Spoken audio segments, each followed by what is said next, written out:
be really interested to know what you see as key areas for young people joining the movement, where you think it will be most beneficial for them to put their energy, their focus, people who have maybe received this message and want to support or want to help in some way. Where would you like to see those people putting their energy? Well, I think thank you, it's a good question. I think there are so many fronts, as you know, ayahuasca is such a inherently multidisciplinary thing that you can approach it on from many different directions. You know, some people would like to look at the neuroscience, look at the research of ayahuasca on kind of a basic level, because we still don't understand all about how it works. Other people would like to pursue the therapeutic applications. Others are more interested in what you might call the ethnobotany, the ethnopharmacology.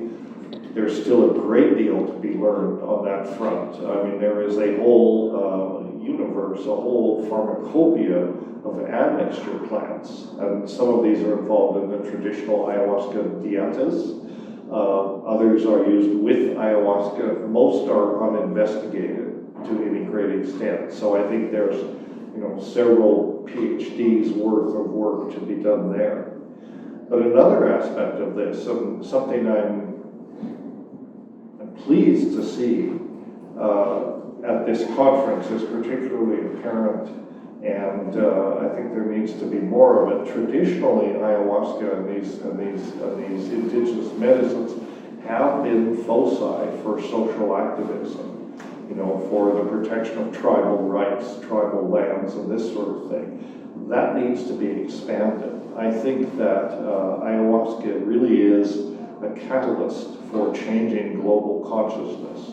And I think on the political, social front, the more people with influence in the world, the more people with the ability to change the way we're doing things that can be brought to the medicine and discover for themselves the message that ayahuasca has to teach us, that's beneficially a good thing.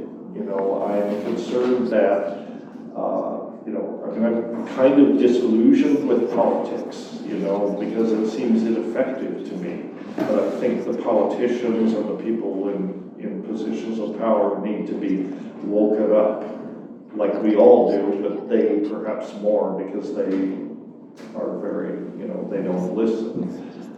I was listening to a podcast by Graham Hancock the other day. He was proposing that anyone who proposed to run for public office in the United States, this will never happen, but it's a good idea.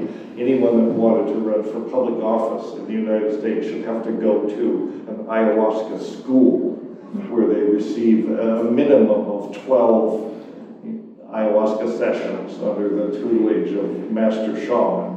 And and then they have to integrate, and then they can be qualified to run for office. Obviously, this isn't happening; it's a dream. But I think it would make for a better, wiser class.